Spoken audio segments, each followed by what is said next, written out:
അസ്സലാമു അലൈക്കും വറഹ്മത്തുള്ളാഹി വബർക്കാത്തു.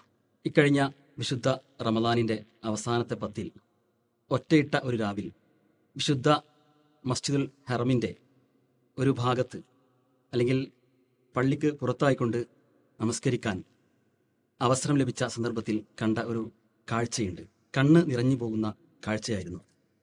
അതായത്, ഒരു ഉമ്മ തൻ്റെ ഭിന്നശേഷിക്കാരനായ കുട്ടിയെയുമായിക്കൊണ്ട് ഒരു വീൽ ചെയറിൽ മുന്നോട്ട് വരികയാണ്. ഹറം പരിസരത്ത് തന്നെ ഒരു ഇടം നമസ്കരിക്കാൻ വേണ്ടി കിട്ടുക എന്നുള്ളത് വലിയ ശ്രേഷ്ഠതയുള്ള സംഗതിയാണല്ലോ. അത് പ്രതീക്ഷിച്ചുകൊണ്ടാണ് പുരുഷന്മാർ സഫായി നിൽക്കുന്ന ഭാഗത്തേക്ക് അവർ വരുന്നത്. അങ്ങനെ ഒരു സ്ഥലം കണ്ടെത്തുകയും ആ വീൽ ചെയർ അവിടെ നിർത്തിക്കൊണ്ട് ആ കുഞ്ഞിനെ അവിടെ ആക്കി ആ ഉമ്മ പിന്നോട്ട് പോവുകയാണ്. അവരുടെ സ്ത്രീകളുടെ ഭാഗത്തേക്ക് പോയി നമസ്കരിക്കാൻ ആരംഭിക്കുന്നു. അവർ സലാം വീട്ടുന്ന സന്ദർഭത്തിൽ തൻ്റെ ആ കുഞ്ഞിനെയും ആ നിർത്തിയിരിക്കുന്ന വീൽ ചെയറിനെയും ശ്രദ്ധിക്കുന്നുണ്ടാവാം. നമ്മൾ ഓരോരുത്തരും വളരെയേറെ ഗൗരവത്തിൽ ചിന്തിക്കേണ്ട, നമുക്ക് വലിയ പാഠമുള്ള ഒരു സംഭവമാണിത്. നമസ്കാരത്തിന് നമുക്കൊക്കെ തന്നെ അല്ലാഹു സുബ്ഹാനഹു വ തആല ആരോഗ്യവും അതുപോലെ തന്നെ അത് നിർവഹിക്കാനുള്ള ശേഷിയും എല്ലാം തന്നു. പക്ഷേ ആ ഭിന്നശേഷിക്കാരനായ ആ കുട്ടിയെ ഖിയാമുൽ ലൈൽ നമസ്കാരത്തിന് അങ്ങനെ കൊണ്ടുവന്ന് നിർത്തി.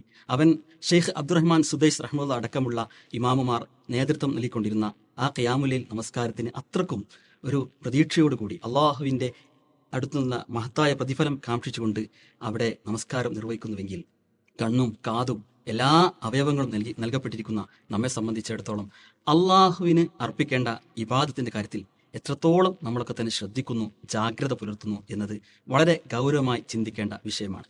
നമസ്കാരം കൃത്യമായി നിർവഹിക്കുന്ന ഒരാളെ സംബന്ധിച്ചിടത്തോളം അവൻ അള്ളാഹു സുബ്ഹാനഹു വ തആലയുടെ സംരക്ഷണത്തിലാണ് എന്ന് അള്ളാഹുവിൻ്റെ പ്രവാചകൻ സല്ലല്ലാഹു അലൈഹി വസല്ലം വളരെ കൃത്യമായി നമ്മെ ഉണർത്തിയ സംഗതിയാണ്.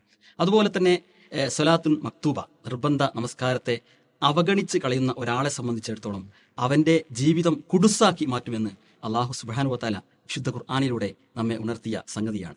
അതുകൊണ്ട് വിശ്വാസികളെ, അള്ളാഹുവിന് വേണ്ടി അർപ്പിക്കുന്ന നമ്മുടെ ഏറ്റവും പ്രധാനപ്പെട്ട ഇബാദത്തായ നമസ്കാരത്തിൻ്റെ കാര്യത്തിൽ വിമുഖത കാണിച്ച്, അലസത കാണിച്ച് മുന്നോട്ട് പോകുന്ന ഒരവസ്ഥ ഈ ഒരു അവധിക്കാലത്ത് നമ്മിലോ നമ്മുടെ കുട്ടികളിലോ ഒക്കെ ഉണ്ട് എങ്കിൽ അത് മാറ്റിയെടുക്കേണ്ടത് നമ്മുടെ ഓരോരുത്തരുടെയും ഉത്തരവാദിത്തമല്ലേ? കാരണം നാളെ പരലോകത്ത് ഒന്നാമതായിക്കൊണ്ട് വിചാരണ ചെയ്യപ്പെടുന്ന വിഷയം സ്വലാത്തിനെ സംബന്ധിച്ചാണല്ലോ. അതുകൊണ്ട് നമ്മൾ നമസ്കരിക്കുന്നവരാവുക, റുകൂഅ് ചെയ്യുന്നവരുടെ കൂടെ റുകൂഅ് ചെയ്യുക, സുജൂദ് ചെയ്യുന്നവരുടെ കൂടെ അള്ളാഹുവിന് മാത്രം സുജൂദ് ചെയ്യുന്നവരാവുക. വസ്തഈനു ബിസ്സബ്രി വസ്സലാത്തി വഇന്നഹാ ലകബീറത്തുൻ ഇല്ലാ അലൽ ഖാശിഈൻ. നമസ്കാരത്തെ കൊണ്ടും ക്ഷമ കൊണ്ടും അള്ളാഹുവിലേക്ക് അടുക്കുക എന്ന് അള്ളാഹു സുബ്ഹാനഹു വ തആല നമ്മെ ഉണർത്തുന്നുണ്ട്. അള്ളാഹുവിന് നമ്മൾ അർപ്പിക്കുന്ന ഏറ്റവും പ്രധാനപ്പെട്ട ഇബാദത്തിന്റെ കാര്യത്തിൽ ശ്രദ്ധ പുലർത്തിക്കൊണ്ട് മുന്നോട്ട് പോകാൻ അള്ളാഹു സുബ്ഹാനഹു വ തആല നമുക്കും നമ്മുടെ കുടുംബത്തിനും നമ്മുടെ സന്താനങ്ങൾക്കും എല്ലാം തൗഫീക്ക് പ്രദാനം ചെയ്യുമാറാകട്ടെ.